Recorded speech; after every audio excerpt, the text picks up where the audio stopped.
Hi ಸ್ನೇಹಿತರೆ, ಎಲ್ಲರಿಗೂ ನಮಸ್ತೆ. Welcome back to my channel Eshanna Jakkanahalli. ಸ್ನೇಹಿತರೆ, ಇವತ್ತು ಸೆಮಿಫೈನಲ್ ಮ್ಯಾಚು ದುಬೈನಲ್ಲಿ ಇಂಡಿಯಾ ವರ್ಸಸ್ ಆಸ್ಟ್ರೇಲಿಯಾ ನಡೆಯುತ್ತೆ. ಈ 2:30ಗೆ ಮ್ಯಾಚು ಶುರುವಾಗುತ್ತೆ. ಸ್ನೇಹಿತರೆ, ಈ ಮ್ಯಾಚ್ನ ಪ್ರೀ ಮ್ಯಾಚ್ ಅನಾಲಿಸಿಸ್ಗಿಂತ ಮುಂಚೆ ಕೆಲವೊಂದೆರಡು ಇಂಪಾರ್ಟೆಂಟ್ ವಿಷಯವನ್ನು ನಿಮ್ಮ ಜೊತೆ ಶೇರ್ ಮಾಡ್ಕೋಬೇಕು.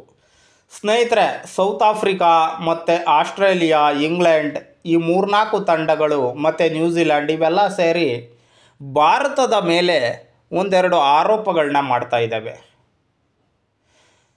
ಚಾಂಪಿಯನ್ಸ್ ಟ್ರೋಫಿಯನ್ನು ಹೋಸ್ಟ್ ಮಾಡಿರ್ತಕ್ಕಂಥದ್ದು ಪಾಕಿಸ್ತಾನ, ಆದರೆ ಉಪಯೋಗ ಆಗ್ತಾ ಇರೋದು ಭಾರತಕ್ಕೆ. ಯಾಕಪ್ಪ ಅಂತಂದರೆ, ನಾವೆಲ್ಲ ಬೇರೆ ಬೇರೆ ಸ್ಟೇಡಿಯಮ್ಮಲ್ಲಿ ನಾವು ಕ್ರಿಕೆಟನ್ನು ಆಡಬೇಕು, ಆದರೆ ಭಾರತ ಒಂದೇ ಸ್ಟೇಡಿಯಂನಲ್ಲಿ ಅದೇ ಪಿಚ್ಚಲ್ಲಿ ಕ್ರಿಕೆಟನ್ನು ಆಡುತ್ತೆ. ಇದರಿಂದ ಭಾರತಕ್ಕೆ ತುಂಬಾ ಅಡ್ವಾಂಟೇಜ್ ಇದೆ ಅನ್ನೋ ಒಂದು ಮಾತನ್ನು ಈ 4 ತಂಡಗಳು ಹೇಳ್ತಾ ಇವೆ. ಸ್ನೇಹಿತರೆ, ಅವರ ಪ್ರಕಾರ ಆ ಥರ ಆಗಿರ್ಬೋದು, ಆದರೆ ಭಾರತ ಹೇಳ್ತಾ ಇದೆ ಅದು ಆ ರೀತಿ ಏನಾಗಿಲ್ಲ. ನಾವು ಒಂದೇ ಸ್ಟೇಡಿಯಂನಲ್ಲೇ ಆಡಿದರೂ ಕೂಡ ಪಿಚ್ಗಳು ಬೇರೆ ಬೇರೆ ಇದ್ದಾವೆ, 4-5 ಪಿಚ್ಗಳಿದ್ದಾವೆ. ಯಾವ ಪಿಚ್ಚು ಯಾವ ರೀತಿ ಒಂದು ವರ್ತಿಸುತ್ತೋ ಯಾರಿಗೆ ಗೊತ್ತು ಅನ್ನೋ ಮಾತನ್ನು ಹೇಳಿದೆ ಭಾರತ.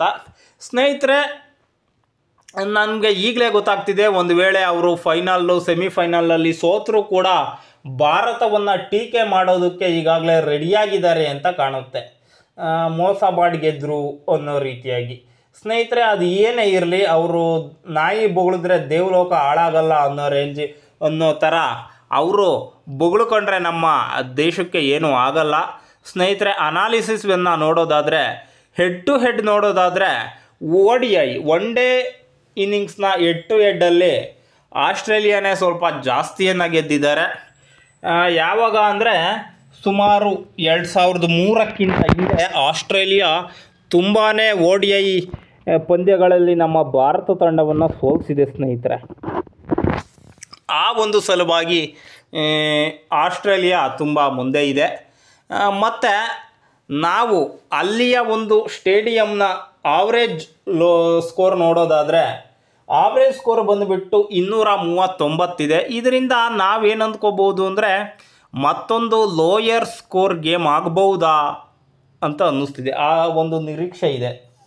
ಇಲ್ಲ, ನಮ್ಮ ಬ್ಯಾಟರ್ಗಳು ಚೆನ್ನಾಗಿ ಆಡಿದ್ರೆ 280 290 ಆಗಬಹುದು. ಮತ್ತು ಆಸ್ಟ್ರೇಲಿಯಾದ ಬಲಾಬಲ ನೋಡೋದಾದರೆ, ಬೌಲಿಂಗಲ್ಲಿ ಸ್ವಲ್ಪ ವೀಕೆ ಇದೆ. ಸ್ಪಿನ್ನಲ್ಲಿ ಆಡಮ್ ಜಾಂಪರ್ ಅಂತಹ ಒಬ್ಬ ದೈತ್ಯ ಪ್ಲೇಯರ್ ಇದ್ದರೂ ಕೂಡ ಫಾಸ್ಟ್ ಬೌಲಿಂಗಲ್ಲಿ, ವೇಗದ ಬೌಲಿಂಗಲ್ಲಿ ಸ್ವಲ್ಪ ಕಳಪೆನೇ ಇದೆ, ಅನುಭವದ ಕೊರತೆ ಇದೆ. ಹೀಗಾಗಿ ಬೌಲಿಂಗಲ್ಲಿ ನಾವು ಮುಂದೆನೇ ಇದ್ದೀವಿ ಅಂತ ಹೇಳ್ಬೋದು. ಆದರೆ ಅವರ ಬ್ಯಾಟಿಂಗ್ ಅಂತ ನೋಡೋದಾದರೆ ಉತ್ತಮವಾದ ಲಯದಲ್ಲಿದ್ದಾರೆ. ಮ್ಯಾಕ್ಸ್ವೆಲ್ ಆಗಿರ್ಬೋದು, ಜಾಶ್ ಇಂಗ್ಲೀಷ್ ಅವರಾಗಿರ್ಬೋದು, ಸ್ಟೀವ್ ಸ್ಮಿತ್ತು ಏನಂತ ಒಳ್ಳೆ ಪರ್ಫಾರ್ಮೆನ್ಸ್ ಕೊಡ್ತಾ ಇಲ್ಲ. ಆದರೂ ಹೆಂಗೆ ಕಾಣ್ತೀರಿ, ಸೆಮಿಫೈನಲ್ ಮ್ಯಾಚಲ್ಲಿ ಕೆಲವರು ಚಿಗುರುಕೊಳ್ತಕ್ಕಂಥ ಸಾಧ್ಯತೆ ಇರುತ್ತೆ. ಮತ್ತು ಎಲ್ಲಕ್ಕಿಂತ ಹೆಚ್ಚಾಗಿ ಟ್ರಾವಿಸ್ ಹೆಡ್, ಈ ಮನುಷ್ಯ ಇದಾರಲ್ಲ, ಭಾರತಕ್ಕೆ ದೊಡ್ಡ ಎಡ್ಡೆ ಕುಮಾರಾಯರೇ ಇವರು. ನೋಡಿ, WTC ಚಾಂಪಿಯನ್ಶಿಪ್ಪಲ್ಲಿ ಅವರೇ ವಿನ್ ಮಾಡಿಸಿದ್ರು. 2023 ಫೈನಲ್ ಮ್ಯಾಚಲ್ಲಿ ಅವರೇ ಇದು ಮಾಡಿದ್ರು.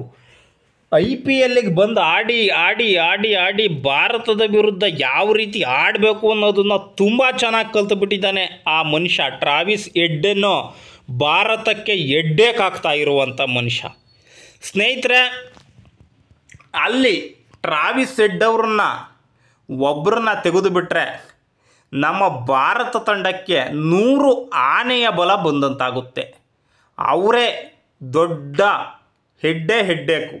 ಇದಾದ ಮೇಲೆ ಬೇರೆಯವ್ರ ಕಡೆಯಲ್ಲೂ ಕೂಡ ಒಂದೊಳ್ಳೆ ಬ್ಯಾಟಿಂಗ್ ಲೈನಪ್ ಇದೆ ಅಂದರೂ ಕೂಡ ಬೇರೆಯವರು ಅಷ್ಟು ಡೇಂಜರ್ ಆಗಲ್ಲ ಭಾರತದ ವಿರುದ್ಧ ಅಂತ ಅನ್ನಿಸ್ತಾ ಇದೆ. ಸ್ನೇಹಿತರೆ, ಇದಲ್ದಿರ 2023ನೇ ಇಸವಿಯ ರಣರೋಚಕ ಸೇಡು ಬೇರೆ ಇದೆ. ಆ ಸೇಡನ್ನು ತೀರಿಸಿಕೊಳ್ಳುವಂತಹ ಸಮಯ ಬಂದಿದೆ. ಮತ್ತು ಈ ರೀತಿಯಾಗಿ ಸೇಡು ಅಂತ ಎಲ್ಲ ಹೋದರೆ ತುಂಬ ಸೇಡುಗಳು ಇದ್ದಾವೆ ಬಿಡಿ, ಅವ್ರ ಮೇಲೆ ತೀರಿಸ್ಕೊಳ್ಳೋ ಅಂಥವು. 2015 ವರ್ಲ್ಡ್ ಕಪ್ ಸೆಮಿಫೈನಲಲ್ಲಿ ಸೇಮ್ ಇದೇ ಥರ ಆಗಿತ್ತು. ಯಾವ ಥರ ಅಂದರೆ ಮೊದಲನೇ match India versus Australia semifinal, ಎರಡನೇ match South Africa versus New Zealand semifinal.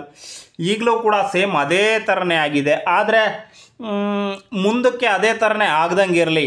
ಅಲ್ಲಿ ಭಾರತ ದೇಶ ಸೋತಿತ್ತು, ಈಗ ಗೆಲ್ಲಲಿ ಅಂತ ನಾನು ಆಶೀರ್ವಾದ ಅಲ್ಲ ಹಾರೈಸ್ತಾ ಇದ್ದೀನಿ. ಮತ್ತು ನಮ್ಮ ಒಂದು ತಂಡ ಇದೆಯಲ್ಲ, ನಮ್ಮ ತಂಡ ಕೂಡ ಒಂದು ಒಳ್ಳೆ ಬ್ಯಾಟಿಂಗ್ ಲೈನಪ್ಪನ್ನು ಹೊಂದಿದೆ ಸ್ನೇಹಿತರೆ. ಅದು ವಿರಾಟ್ ಕೊಹ್ಲಿ ಅವರು ಕಳಪೆ ಫಾರ್ಮಲ್ಲಿದ್ದವರು ಫಾರ್ಮಿಗೆ ಬಂದುಬಿಟ್ಟಿದ್ದಾರೆ.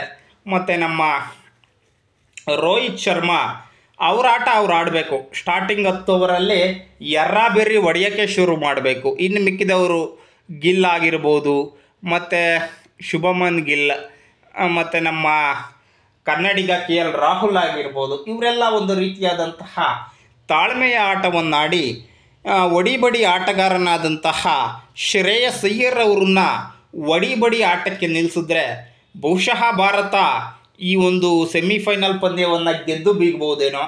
ಆದರೆ ಈ ಮುಂಚೆ ಗೆದ್ದಂತಹ ಕಿವೀಸ್ ಬೇಟೆ, ಈ ರೀತಿ ಕಿವೀಸು, ಪಾಕಿಸ್ತಾನ, ಬಾಂಗ್ಲಾದೇಶದ ಇವಕ್ಕೆ ಕಂಪೇರ್ ಮಾಡಿದ್ರೆ ಈ ಆಸೀಸ್ ಬೇಟೆ ಅಷ್ಟು ಸುಲಭವಾಗಿಲ್ಲ. ಮತ್ತು ಆಸೀಸ್ ದಹನ ಕಾಂಗರೂ ದಹನ ಅಂತ ಹೇಳ್ತೀವಿ ನೋಡಿ, ಅದು ಅಷ್ಟು ಸುಲಭವಾಗಿಲ್ಲ. ಗೆಲ್ಲೋದು ಕಷ್ಟ ಇದೆ. ಆದರೂ ಗೆಲ್ತಾರೆ ಮತ್ತು ಗೆಲ್ಲಲಿ ಅಂತ ಹೇಳ್ತಾ ಈ ಒಂದು ವಿಡಿಯೋವನ್ನು ಇಲ್ಲಿಗೆ ಮುಗಿಸ್ತಾ ಇದ್ದೀನಿ ಸ್ನೇಹಿತರೆ. ನಿಮಗೆ ಇದರ ಬಗ್ಗೆ ಏನನ್ನಿಸುತ್ತೆ ದಯಮಾಡಿ ಕಾಮೆಂಟ್ ಸೆಷನ್ನಲ್ಲಿ ಕಾಮೆಂಟ್ ಮಾಡಿ ಅಂತ ಹೇಳ್ತಾ ಈ ಒಂದು ವಿಡಿಯೋ ಇಲ್ಲಿಗೆ ಮುಗಿಸ್ತಾ ಇದ್ದೀನಿ. ಜೈ ಹಿಂದ್, ಜೈ ಕರ್ನಾಟಕ, ಜೈ ಭುವನೇಶ್ವರಿ ದೇವಿ.